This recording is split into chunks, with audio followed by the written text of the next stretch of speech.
शासन और प्रशासन की लापरवाही आखिरकार सामने आ ही गई, जैसा कि जनप्रतिनिधियों की सरपरस्ती में धड़ल्ले से किए जा रहे खनन के कारण बाढ़ का सारा पानी शारदा नदी में न जाकर ग्रामीण क्षेत्र में पहुंच गया है, जिस कारण तमाम गांवों का संपर्क पूरी तरीके से टूट गया है।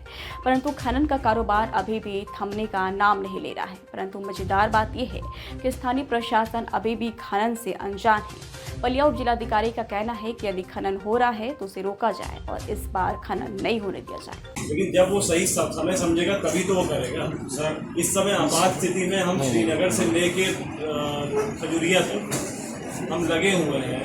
हमारे पास जितने साधन हैं उसमें काम कर रहे हैं, तब भी उस साधन को छोड़ के हमें कमी पड़ जा रही है। उसमें हमें बख्शा नहीं जा रहा सर, हमें उसमें भी बख्शा नहीं जा रहा। देखिए, हम आपको पहले मेरी पूरी बात सुन लीजिए, बात मत काटिए, मैं आपकी बात नहीं काटूंगा। मैं बता रहा हूँ 112 गांव में इस समय बाढ़ आई हुई है।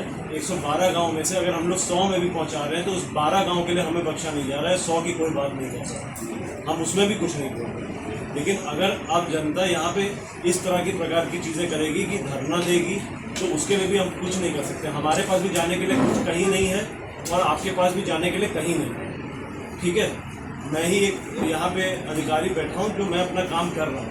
मुझे लग रहा है अंदर से मैं अपना काम कर रहा हूँ, लेकिन उसके आगे जिसको जो काम करना है उसको हम लोग इत्तला कर चुके हैं। NHAI को रोड बनानी है, पुलिया बनानी है, NHAI को इत्तला कर चुके हैं। PWD को निकासन मार्ग सही करना है, वो लगातार लगे हुए हैं और PWD निकासन मार्ग कर रहे हैं। मेरा लेखपाल अभी भी मुआवजे के लिए आपके गाँव दर दर घूम रहा है। हर एक किसान को उसकी फसल का मुआवजा दिलाने के लिए हम लोग हफ्ते भर का प्रयास है कि हफ्ते भर के अंदर उसका फसल का मुआवजा आएगा, चाहे वो गन्ना होगा चाहे वो धान होगा। किसी की झोपड़ी गिरी है तो झोपड़ी का मुआवजा आएगा। लेकिन इस आपात स्थिति में प्रशासन का सहयोग प्लीज सर, जब तक वो लाइन बंद नहीं होगी तब तक पानी नहीं उतरेगा।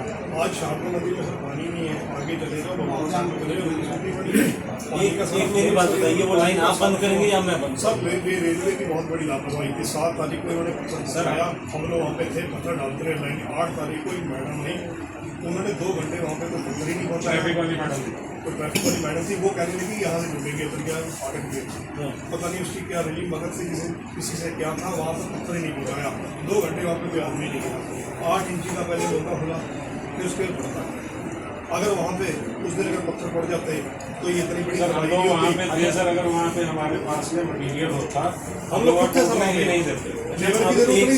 एक चीज़ मैं बोलना चाह रहा हूँ आप लोगों के कि क्या भविष्य में और क्या किया जा सकता है, भविष्य से के लिए लड़ा जाए या पास्ट को देख के क्या किया जा सकता था उसके लिए दुखी हुआ सर, मैं ये पूछा। लेकिन सर उसमें जब पास से आदमी जो है अपना कुछ सीखता है ना, वो ये है पास से सीखना है। लेकिन इस समय पुलिया बनाने के लिए रेलवे को बता दिया गया है।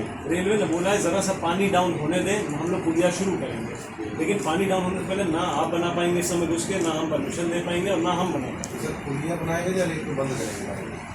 नहीं, लाइन को तो बंद करेंगे, पुलिया तो पानी डालेंगे। ऐसा है मैं वहीं रहा हूँ 4-5 दिन, रात के 2-2:30 बजे घर हम लोग जाते थे सब लोग। रेलवे ने मटीरियल हम लोगों को वहाँ नहीं दिया। जब 8 इंची का वो खुला हम लोग 2 घंटे चिल्लाते रहे, भैया पत्थर दे दो, ये भी बंद हो जाए, लेकिन उन्होंने बिल्कुल कुछ नहीं। और मेन कारण क्या है कि अब आप देख ही चुके हैं, पुल तो सूखा पड़ा है अंदर से। नदी का बहाव में जो है पलिया की तरफ है। अगर बरसात पूरी मिल गई नदी पलिया आ जाएगी, कोई उसमें 2 राय वाली बात नहीं। तो पहली बरसात में अगर ये हालात होगा तो पूरी बरसात में तो हमें नहीं लगता लोग छतों से उतर पाएंगे और ना प्रशासन इतना सहयोग कर पाएगा। सर ये भी है मेरे कारण सर जो अवैध खनन है, बाढ़ें सर पहले भी आया करती थी, बारिश पहले इससे ज़्यादा बारिशें होती थी। ठीक है, इस बार आप लोगों ने वो दिया है मुझे फीडबैक, अवैध खनन अगर हो रहा है, पट्टे से अवैध खनन हो रहा है, ज़्यादा मिट्टी निकाली जा रही है।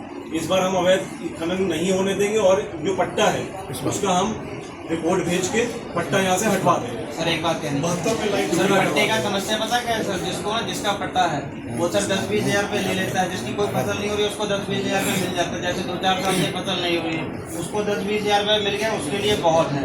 एक इनका रेशियो है खोदने का, फिर उसके बाद में इनकी कोई लिमिट नहीं रहती है। अब एक और बात बता दे रहा हूँ, सरवरिया में जहाँ श्रीनगर में पट्टा था जी, उसके जो अराउंड खेत थे जी, आप उन खेत वालों से पूछ लीजिए। खेत वालों पे 4 खेत वालों पे जुर्माना लगा था जहाँ से ये लोग खुदवा रहे हैं। जी जी जी।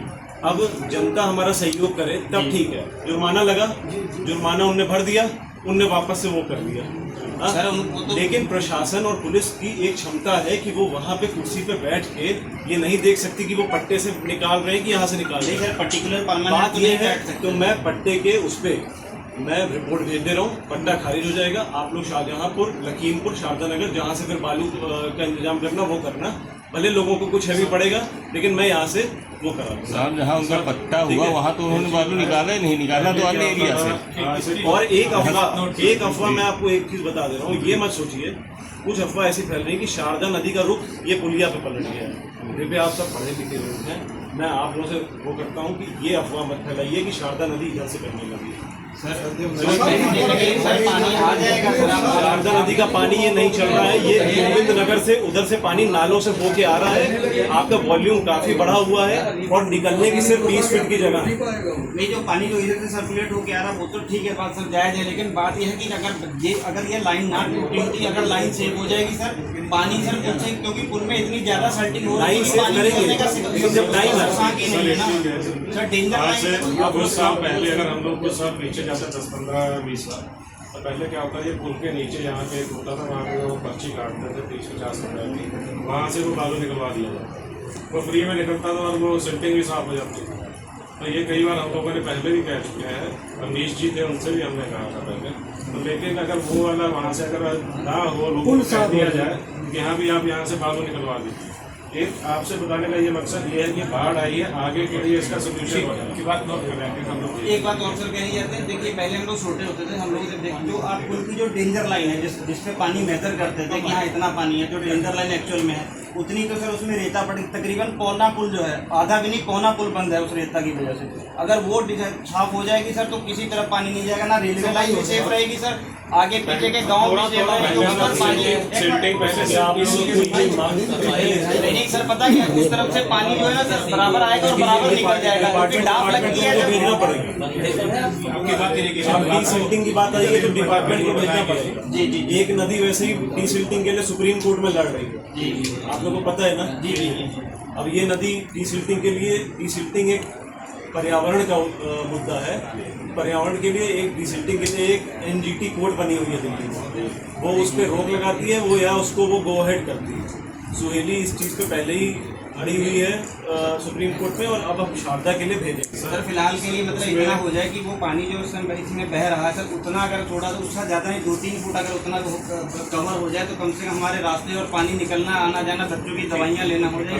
इसमें सर कोई झूठ वाली बात नहीं कि हम लोग कह रहे हैं कि फिलहाल के लिए पानी, निभासन आपने सर्वे किया, आपने सब देखा ही है सर, हम लोग देख के आए, लगातार मतलब इसमें कोई झूठ बोलने वाली बात नहीं है, ना हम अपना स्वार्थ रख रहे हैं कि अगले पिछले कोई डूब रहे हो। सर ये जो आपका डिसिल्टिंग वाला हमने कहा, कहाँ से रहने वाले हैं सभी लोग?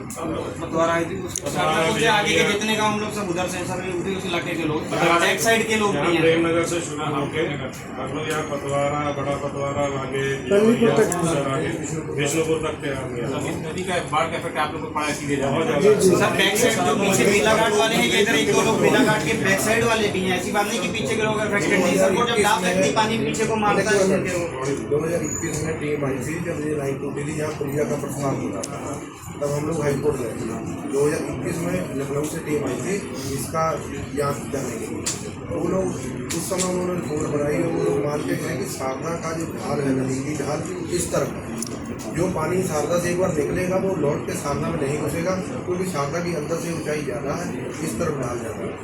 अगर इसका बंधा ही उठ गया तो जो पानी उसमें से निकलेगा वो पानी ढाल की तरफ ही आएगा, तो